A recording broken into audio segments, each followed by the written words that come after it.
The rehearsal lawn still smelled like hot grass and chalk dust. Rain stood barefoot on the concrete edge of the amphitheater, script folded and unfolded until the pages went soft. The drama team had scattered in loose constellations, voices warming, laughter bumping into lines from the play. Someone was arguing about blocking. Someone else was practicing a scream that kept dissolving into giggles. A portable speaker hummed between songs like it was deciding whether to live or die. Rain tilted her head back. The moon hung low and yellow, not the pale coin she was used to, but something richer, like a bruise ripening. It felt close, too close. She squinted, thinking her eyes were tired from rehearsal lights and caffeine. Then the yellow dimmed as if a hand passed over it. Not a cloud, not shadow exactly. Something with edges that refused to stay still. A glow licked around it, green and milk white, like light learning a new language. Her stomach tightened.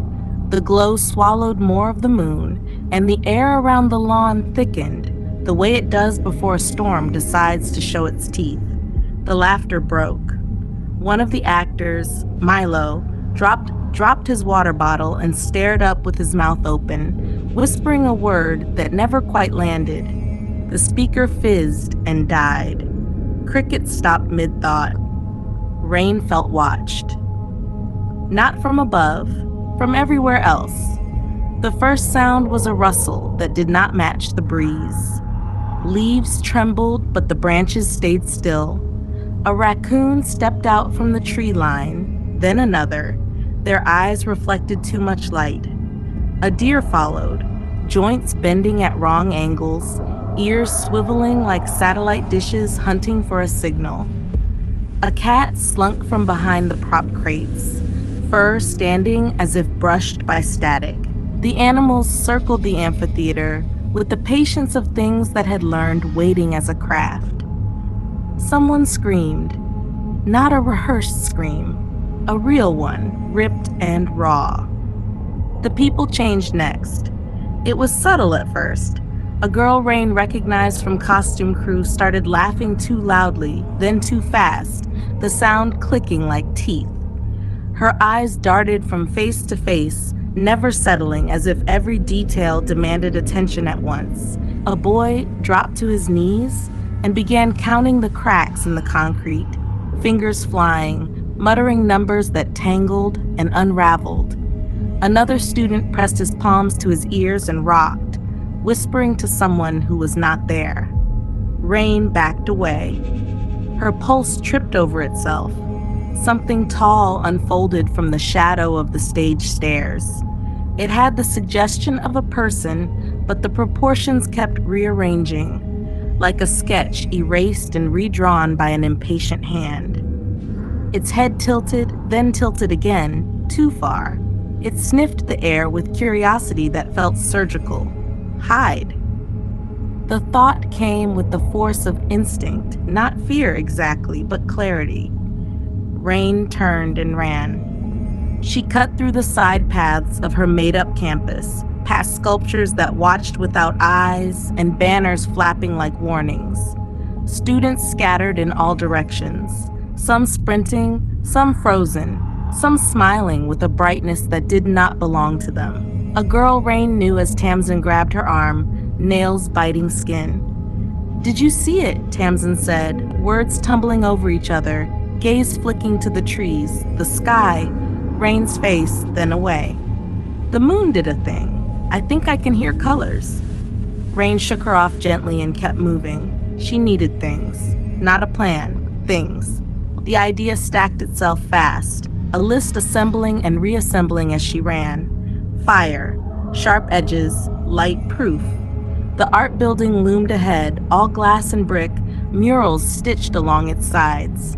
Inside would be tools, weapons disguised as creativity. Inside would be quiet.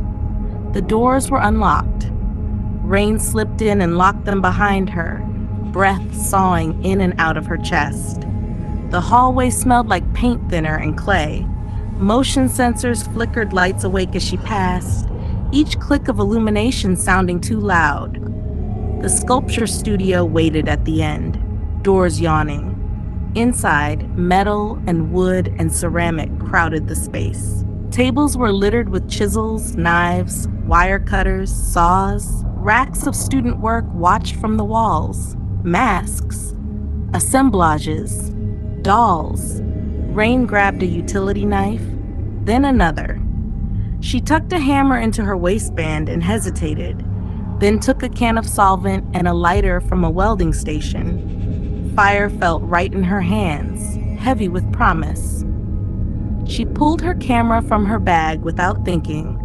She had started carrying it everywhere this semester, a habit that had turned into a comfort. She snapped a photo of the room, flash popping, freezing shadows into something almost honest. She lowered the camera and froze. One of the dolls on the back shelf sat stiff as a statue, porcelain face cracked and repaired with gold lines, eyes glassy. Rain had seen it before.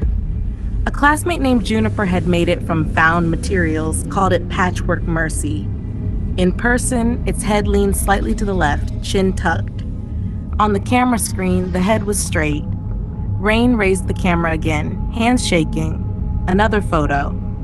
On the screen, the doll's eyes had shifted, pupils pinpricked tight. In the room, the eyes were dull.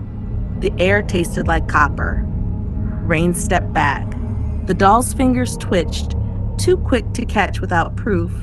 She lifted the camera once more, heart hammering, and this time the doll smiled on the screen. Not wide, intent, alive. The doll slid off the shelf without a sound. It landed wrong, joints rearranging as it stood. Its attention skittered around the room, landing on tools, the door, Rain, then bouncing away again, like a mind that could not help noticing everything. It cocked its head and spoke, voice thin and bright. "New data," it said, delighted. "You see both." Rain did not answer. She kicked over a stool, creating distance, and struck the lighter. Flame bloomed, small and beautiful. The doll lunged with surprising speed, movements sharp and erratic, adapting mid-step, recalculating. Rain swung the solvent can and splashed liquid across porcelain and cloth. The fire caught with a hungry whoosh. The doll shrieked, sound fracturing into harmonics that made Rain's teeth ache. It burned fast, body cracking, gold lines melting into ugly veins. The thing fell, flailing, then went still. Smoke curled up, carrying a smell like old books and hair. Rain sank to the floor, shaking, and laughed once, a short bark she did not recognize as her own. She did not stay long enough to mourn the art. Outside, the campus had become a map of chaos. The moon was half-eaten now, the glow pulsing like a heartbeat. Shapes moved between trees, sometimes animal, sometimes not, sometimes wearing faces what Rain knew too well. The changelings were everywhere, studying, copying, fascinated by texture and sound, by reactions. They learned fast, too fast. Rain moved low and quiet, camera ready. She found Milo crouched behind the fountain, eyes wide but himself. "Fire," she whispered. "They hate fire." He nodded, already clutching a broken torch from a stage prop. Together they slipped toward the theater building where emergency lights painted the world red. Others joined them. Tamsin, jaw set now. Juniper, pale and furious, clutching a bag of tools and tears. A security guard named Reyes, who smelled like coffee and fear and courage. They made a stand in the lobby, barricading doors, lighting what they could. Changelings pressed against the glass, faces rearranging, attention flitting, whispering to each other in fragments. One tried to mimic Rain's voice, got it wrong, laughed, corrected, tried again. Time stretched and snapped. The glow receded as suddenly as it had come. The object slid away from the moon, leaving it bruised but whole. The changelings faltered, distracted, then fled into shadow with the speed of dropped thoughts. Morning crept in like an apology. The campus was scarred. Burn marks, broken art, people holding each other and not quite understanding why. Rain stood on the steps with her camera, documenting what would not want to be remembered. In the weeks after, the administration called it mass hysteria, gas leak, prank, art installation gone wrong. Rain said nothing. She kept the camera charged. Sometimes when the moon turned yellow again, she checked the dolls.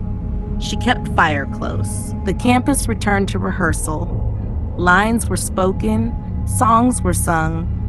But Rain watched the edges now, the places where attention jumped and curiosity sharpened into hunger. She had learned how to see both, and the night had learned her name.